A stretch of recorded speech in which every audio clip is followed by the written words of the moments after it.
Okay, today we'll look at Hiroshi Nakamura. Hiroshi Nakamura ഒരു Japanese ആർട്ടിസ്റ്റാണ്. Earlier in one of the videos we learned what is protest art. അപ്പോൾ എന്തെങ്കിലും ഒരു കാര്യത്തിനെ protest ചെയ്യുന്ന ഒരു ആർട്ടാണ് protest art. And we also looked at what reportage art is. Okay, reportage art എന്ന് പറഞ്ഞാൽ എന്താണ്? Reportage art എന്ന് പറയുമ്പം there is an element of reporting in it. It's a journalism പോലെ. So instead of just taking a photography can also be a part of reportage art. പക്ഷേ ഫോട്ടോഗ്രാഫിന് പകരം ഒരു event real ലൈഫിൽ കണ്ടിട്ട് അല്ലെങ്കിൽ അതിനെക്കുറിച്ച് ഒത്തിരി മനസ്സിലാക്കിയിട്ട് just like a journalist would do അതിനെക്കുറിച്ച് ഒരു ആർട്ടിസ്റ്റിക് ഫോമിൽ എന്തെങ്കിലും ചെയ്യുക. For example a painting. അപ്പോൾ റിപ്പോർട്ടേജ് ആർട്ടിൽ അഡ്വാൻറ്റേജ് എന്തായിരിക്കും? കുറച്ച് ഇൻ്റർപ്രിട്ടേഷനൊക്കെ അതിൽ പോസിബിളാണ്. Okay, so that is called reportage art. And surrealism is almost like paintings and art work which is like dream like images. വളരെ ഡ്രീം ലൈക്ക് ആയിട്ടിരിക്കുന്ന ഇമേജസിനെയാണ് സർറിയലിസം എന്ന് പറയുന്നത്. So Hiroshi Nakamura is a Japanese artist. He is associated with three genres, three areas: protest art, reportage art and surrealism. Okay, ഇങ്ങനത്തെ കാര്യങ്ങൾ ഇപ്പോൾ Hiroshi നക്കാമുരനെ കുറിച്ച് വന്നു കഴിഞ്ഞാൽ ഈ മൂന്ന് വേർഡ്സ് ഇൻക്ലൂഡ് ചെയ്യാൻ നോക്കുക. Okay, you always write that he is associated with protest art, reportage art and surrealism. So who is Hiroshi Nakamura? പടം ഇവിടെ കൊടുത്തിട്ടുണ്ട്. So who is he? He is a Japanese artist born in 1932 in ജപ്പാനിലാണ്. Shizuoka prefecture. അതൊന്നും വേണ്ട. Just understand that he is a Japanese artist born in 1932. He is known for reportage art, protest art and surrealistic styles. He studied in Nihon University. He was trained as a reportage painter by the Japan Art Alliance. Okay, so he had some training as a reportage painter by the Japan Art Alliance, a post-war art group that advocated politically themed realist paintings. Okay, so politically themed ആയിരിക്കും, realist paintings ആയിരിക്കും. Japan art alliance ആണ് train ചെയ്തത്. Active in artist groups and social movements in post war Japan. Second world war കഴിഞ്ഞ് 1939 to 1945 ആണ് second world war. So 1945 കഴിഞ്ഞിട്ടുള്ള post വാർ ജപ്പാനിലെ social മൂവ്മെൻറ്റ്സിലും artist ഗ്രൂപ്പ്സിലും ഒക്കെ ഭയങ്കര ഫേമസ് ആയിരുന്നു. ആര്? Hiroshi നക്കാമുര. Often associated with reportage painting, which focused on social issues and first-hand observation. So, artistic style, journey and style. He started painting in 1953. Okay, so 1939 to 1945 ആണ് Second World War. So, Second World War കഴിഞ്ഞിട്ട് 1953 he started becoming famous and he moved to Tokyo. Early influences were from Marxist thought and student activism. Joined groups like Zengakuren and organized student art collectives. ഈ പുള്ളി കുറേ ഗ്രൂപ്പ്സിലൊക്കെ ഉണ്ടായിരുന്നു. Okay, ഈ post വാർ എന്ന് പറയുമ്പോൾ second world war കഴിഞ്ഞിട്ടുള്ള ആ സമയം, post war rebuilding of Japan, ആ സമയത്ത് നടന്ന പൊളിറ്റിക്കൽ ആക്ടിവിസം, അതിലൊക്കെ പുള്ളി ഭയങ്കര he was very prominent in all that. And you should remember that during that time Japan had a lot of atom bomb was dropped in Japan. All right, atom bomb was dropped on Japan and United States after this war 1945 കഴിഞ്ഞിട്ട് United States had many air bases, military bases in Japan. എന്നുവെച്ചാൽ അവരുടെ military അവിടെ stay ചെയ്യുന്നുണ്ടായിരുന്നു. That's called a base. Okay, many countries don't give bases. Like അവർ country will not give any base to anybody. അപ്പോൾ വേറൊരു കൺട്രിയുടെ military വന്ന് അവിടെ ബേസ് തമ്പടിച്ച് താമസിക്കാനൊന്നും we won't allow. Okay, so ഇവിടെ Japan had many military bases. All right, അപ്പോൾ ആ മിലിറ്ററി ബേസിൻ്റെയൊക്കെ എഗൻസ്റ്റ് കുറേ അപ്രൈസിങ്സ് ഒക്കെ ജപ്പാനിൽ നടക്കുന്നുണ്ടായിരുന്നു. ഇങ്ങനെയുള്ള പല പല പൊളിറ്റിക്കൽ ആൻഡ് സോഷ്യൽ ഇഷ്യൂസിൻ്റെ ഒക്കെ റിവോൾട്ടിലും അണ്ടർസ്റ്റാൻഡിങ്ങിലും ആക്ടിവിസത്തിലൊക്കെ Hiroshi Nakamura was involve. So he joined many groups and organized student art collectives, taught railway workers basic art skills in exchange for observing their working lives. This experience inspired early works. Reportage painting. Reportage was about witnessing real life events and depicting social struggles. നമ്മൾ നേരത്തെ പഠിച്ചു reportage painting എന്താണ്. Reportage was about witnessing real life events and depicting social struggles. He was influenced by Diego Rivera. We learned about him earlier in the video.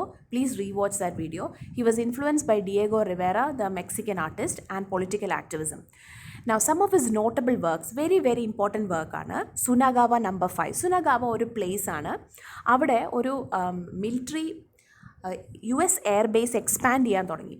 So ഫാമേഴ്സും എല്ലാം ഇനി സ്ഥലം എടുക്കാൻ പറ്റില്ല, നമ്മുടെ സ്ഥലം എടുക്കാൻ പറ്റില്ല, ഇവിടെ US airbase military base expand ചെയ്യാൻ പറ്റില്ല എന്ന് പറഞ്ഞ് US military base cannot be expanded here എന്ന് പറഞ്ഞ് ആൾക്കാരെല്ലാം കൂടെ ഭയങ്കരമായിട്ട് റിവോൾട്ട് ചെയ്തു. അതിനെക്കുറിച്ചുള്ളൊരു വളരെ ഫേമസ് പെയിൻറ്റിംഗ് ആണ് Sunagawa number 5 which was painted in 1955. Okay, so Sunagawa number 5 by Hiroshi Nakamura, painted in 1955, shows a protest against US military base expansion, expressive protesters versus emotionless authorities. അതാണ് ആ പെയിൻറ്റിങ്ങിൽ കാണിക്കുന്നത്. Then there is another painting, Cold Storage, 1955, another socially engaged piece. Then there are two other popular pieces, The Base and Gunned Down. Okay, The Base എന്ന് പറഞ്ഞൊരു painting and Gunned Down, depicting the killing of Japanese woman by a US soldier. These works mark the height and eventual end of Nakamura's social realist period. Shift in style. In late 1950s, he moved to realism, from realism to montage, metaphor and surrealism. Surrealism എന്ന് പറഞ്ഞാൽ dream-like images ആണ്. Montage എന്ന് പറഞ്ഞാൽ montage is like putting together many things together. Many imagesനെ ഒരുമിച്ചിരുന്നാണ് montage എന്ന് പറയുന്നത്. And metaphorical paintings. Okay, like one thing standing for another. ഇപ്പോൾ ഒരു crown വരയ്ക്കുന്നു. That could represent the king. That is called a metaphor. All right. So 1950s he drew very realistic paintings, kind of Base and Gunned Down, depicting the death of a Japanese woman. Cold Storage, socially engaged piece. Sunagawa number 5, that is definitely about one specific incident, US military base expansion. So 50s കഴിഞ്ഞപ്പം he moved on to montage, metaphor and surrealism, and explored psychological and symbolic themes more than direct political commentary. And influences include Sergei Einstein's montage theory, Sergei Einstein's montage theory. അതാണ് അങ്ങനെയാണ് മൊണ്ടാജിലേക്ക് വരുന്നത് വെച്ചാൽ കുറേ images ഒരുമിച്ച് വയ്ക്കുക, കുറേ unrelated images ഒക്കെ ഒരുമിച്ച് വയ്ക്കുക. Akira Kurosawa is a very famous film maker. Akira Kurosawa's films അതിൽ നിന്നൊക്കെയാണ് മൊണ്ടാജ്, മെറ്റഫർ, സർറിയലിസം ഒക്കെ വരുന്നത്. Use exaggerated perspectives and recurring motives like trains, schoolgirls in uniform, dream-like surreal settings. And signature technique was lens effect, a warped wide angle view, ഒരു ഭയങ്കര wide angle view called lens effect. ഒത്തിരി area ഒരുമിച്ച് cover ചെയ്യുക, അപ്പം lens effect വന്നു. അപ്പോൾ 1950s കഴിഞ്ഞപ്പോൾ എന്തൊക്കെ വന്നു? Montage, metaphor, surrealism. All right, so he was influenced by Sergei Einstein's montage theory and Akira Kurosawa's films. He used exaggerated perspectives and recurring motives like trains, schoolgirls, dream-like surreal settings and lens effect. Then he's associated with what is called sightseeing art. So he co-founded it with Kanko Kenyujo. Sight seeing art എന്നാണ് അതിനെ പറയുന്നത്. അത് കോ-ഫൗണ്ടറിനെ പഠിച്ചില്ലെങ്കിലും കുഴപ്പമില്ല. Always write that he was associated with, he develop something called the sight seeing art in 1964. Actually this Kanko Jitsu Kenyujo എന്ന് പറയുന്നതാണ് sight seeing research institute. Okay, that is a sight seeing art with ടറ്റേച്ചിയുടെ കൂടെയാണ് പുള്ളി അത് കോഫൗണ്ട് ചെയ്തത്. But അത് കോഫൗണ്ടറിൻ്റെ പേര് പഠിക്കേണ്ട ആവശ്യമില്ല. But remember, sight seeing art, it's a concept of art a seeing light. Okay, എന്ന് വെച്ചാൽ ഇപ്പോൾ ഒരു when you look at a painting or when you look at a situation to paint, you see it as light reflecting on different things. Okay, പെയിൻറ്റേഴ്സിന് പല രീതിയിൽ ഒരു ഓബ്ജക്റ്റിനെ കാണാം. സോ ഓബ്ജക്റ്റായിട്ട് കാണുന്നതിന് പകരം they see it as different shades of light falling on something. All right, so sight seeing art is a concept of art as seeing light, not just objects. Inserted art into public life, like exhibiting paintings on the street. For example, held paintings in front of Shinkansen is the bullet train in Tokyo, in a street exhibition. അപ്പോൾ പുറത്ത് പിടിച്ചുകൊണ്ട് നിൽക്കുക, ഈ സ്ട്രീറ്റ്സിലൊക്കെ paintings exhibit ചെയ്യുക. But the sightseeing art, the group disbanded in 1966. 1964 to 66 ഒരു 2 years ഈ group ഉണ്ടായിരുന്നുള്ളൂ, sight seeing art. But anyway എന്താണ് അതിൻ്റെ കോൺസെപ്റ്റ്? എന്താണ്? Seeing art as light. philosophy, became a defense witness. That's just എഴുതിയെന്നേ ഉള്ളൂ. tableau machines, developed theory of painting as tableau machines. Tableaus എന്താണ്? Still forms arrange ചെയ്യുന്നതാണ് tableau. All right, so painting as tableau machine, surfaces designed to draw the viewer in using visual and emotional attraction. All right, yeah, like tableau machines പോലെ painting ഒരു tableau മെഷീനാണ്, ഒരു model exhibition പോലെയാണ് എന്നുള്ളൊരു കോൺസെപ്റ്റാണത്. And he explored erotic and psychological dimensions of viewing art. Just imagine this, tableau machines ആണ് painting എന്ന് ഉള്ളൊരു concept. Then Bikago School. He co-founded the Bikago School in 1969 and aimed to rethink art and politics after failure of radical movements. Taught students Western realistic techniques in opposition to Japanese modernism. For example, drawing Mona Lisa with a long pencil lead. Okay, Bikago school ഇപ്പോൾ എല്ലാ ഡീറ്റെയിൽസും ഒന്നും പഠിക്കണ്ട, പക്ഷേ കുറേ കോൺസെപ്റ്റ്സ് അറിഞ്ഞിരിക്കണം. He was associate with Bikago school, tableau machines, sight seeing art, then a shift in style. Okay, 1950s കഴിഞ്ഞൊരു shift in style, he moved from realism to montage, metaphor and surrealism. Then creating memory books അതിൻ്റെയൊക്കെ ആവശ്യമില്ല. Then notable works, we look at some of his works. Sunagawa number 5, okay, very important work. It was drawn in 1955, depicts a protest against US military base expansion in Japan. It is drawn on plywood. See, some of his works are drawn on plywood, cardboard and so on. It was also because he did not have access to good paper at that time. It was because there was a lot of poverty in Japan immediately after the war. Japan had a lot of rebuilding process going on. They were really hit by the war. They had the nuclear bomb dropped on them. They really suffered after the Second World War. Therefore, there was widespread poverty also. Therefore, Hiroshi Nakamura, he drew on various surfaces, not just paper. Sunagawa number 5 depicts a protest against US military base expansion in Japan. It depicts a protest during Sunagawa's struggle against the expansion of Tachikawa airfield, portrays a clash between Japanese authorities and a coalition of workers, women and Buddhist monks and other protesters. The painting is known for its exaggerated perspective and expressive figures.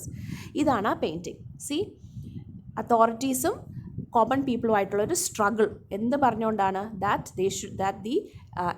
the military base cannot be expanded. അത് expand ചെയ്യരുത് എന്ന് പറഞ്ഞുകൊണ്ടുള്ളൊരു സ്ട്രഗിളാണ് ഈ represent ചെയ്തിരിക്കുന്നത്. Okay, that is 1955. ഒരു realistic painting ആണ്. It looks very real. ഇതിനകത്ത് dream like surreal ഇമേജസോ മൊണ്ടാജോ മെറ്റഫേഴ്സോ ഒന്നുമില്ല. Realist painting ആണ്. സോ ഇൻ 50s അങ്ങനെയാണ് പെയിൻറ്റ് ചെയ്തുകൊണ്ടിരുന്നത്. He was painting in A very realistic way. The painting is known for is exaggerated perspective and expressive figures. Okay, all right, then comes the base. Base is it responds to the killing of a Japanese woman by the US soldier, 1957. See, ഒരു US സോൾജറിനെയാണ് കാണിച്ചിരിക്കുന്നത് ഇവിടെ. He's holding A gun. കണ്ടോ, ഒരു വുമണിനെ ഒരു US soldier കൊന്നതിൻ്റെ ഒരു painting ആണ് the base. You can see that is kind of a beige colour, ഒരു mud colour, earthy കളറാണ് 1957. Here you can see there is blue color, very dull colors, blue, black, beige. Okay, the base is a painting Nakamura painted on a large sheet of plywood. Plywood-ലാണ് ഇത് paint ചെയ്തത്. The base now belongs to the National Museum of Modern Art, Tokyo, and is cracked with age. In looking back on it decades later, Nakamura reflected on the extreme poverty of those years when a mother of 6 was forced to collect scrap metal to survive, and he himself, with no market for his paintings, resorted to painting on cheap wood. ആ സമയത്തെ കാലഘട്ടത്തിനെ കുറിച്ച് പറയുമ്പോൾ പുള്ളി പറയുന്നുണ്ട്, it was very people were very poor. A mother of 6 was forced to collect scrap metal, like she was collecting metal to survive, and he himself was drawing on cheap wood. So this painting, drawn in 1957, called The Base, it responds to the killing of a Japanese woman by a US soldier, and it is drawn on plywood, which also represents the poverty during that time. അന്നത്തെ പോവർട്ടിയും കൂടെ കാണിക്കുന്നതാണ് ഈ the base എന്ന് പറഞ്ഞ ഈ പടം. കാരണം അത് പ്ലൈവുഡിലാണ് വരച്ചിരിക്കുന്നത്. ഒരു ജാപ്പനീസ് വുമണിനെ US സോൾജർ കൊന്നതിനെ കുറിച്ചാണ്. പിന്നെ ഗൺ ഡൗൺ. ഗൺ ഡൗൺ കണ്ടോ? ഇറ്റ്സ് ലൈക്ക് എ വുമൺ ഇങ്ങനെ ഇങ്ങനെ വീഴുന്നതായിട്ടാണ് അങ്ങോട്ട്. Okay, her feet is this side and she is just falling to the front because she is gunned down. It illustrates the death of a farmer's wife by a US soldier. Again, you can see shades of blue, white, black, a lot of black. So, and a lot of guns. That is gunned down 1957. So, just look at the paintings. Uh, this is Sunagawa number 5, 1955. It struggle against the expansion of Tachikawa airfield, US military base and expansion against the Sunagawയിൽ നടന്ന struggle ആണിത്. Then we have the base, response to the killing of Japanese woman by a US soldier, and gun down illustrates the death of a farmer's wife by a US soldier. Some of his paintings have heavy use of red. Red color ഉപയോഗിച്ചിട്ടുണ്ട് ഭയങ്കര heavy ആയിട്ട്. For example, this is a picture, a painting called the red landscape 1961. See those, അവിടെ ഒരു red line പോലെ കണ്ടോ? It's actually clouds. Red clouds ആണ് അതിനെ depict ചെയ്തിരിക്കുന്നത്. Please look closely. There is a big red blob like thing there. That's actually that is red clouds. Some of his paintings use heavy use of red and represents the trauma and fear of the continuous bombings on Japan during the Second World War. The painting Red Landscape, which was drawn in 1961, shows heavy ennaanu, heavy spelling mistake ഉണ്ട്, HEAVY, heavy red clouds and land crashing. Another picture, land crashing, ഒരു plane വന്ന് crash ചെയ്യുന്ന പോലെയാണ്. has the entire painting in red. See, land crashing. This is land crashing, which has the entire, it's like some sort of plane coming and falling and everything burning up and all. It's land crashing, which with the entire painting is predominantly in red. So it's a trauma and fear of bombings. Regular bombings ആയിരുന്നു ജപ്പാൻ്റെ പുറത്ത്. So അതിൻ്റെ trauma and fear ആണ് ഈ red colour depict ചെയ്യുന്നത്. So red, black, white, blue, shades of blue. You can see light shades of blue and beige, mud, ഒരു earthy color, mud പോലത്തെ colours and different shades of blue, black, white, അതൊക്കെയാണ് predominant colors. Okay, so that is Hiroshi Nakamura. Remember that he's a Japanese painter associated with protest art, reportage art, surrealism. Remember some of his paintings. Remember the art movements and the styles that he's associated with. All right, please watch it again and also post this note in the group. So our note vaayikkanam. If possible, take a printout of, I'll send you all the notes. Please, if possible, please take a printout and read, and don't read on the screen because it will be very difficult to remember if you read from your phone. Okay, try to take a printout and keep a record of all these notes. Okay, that's it. Thank you.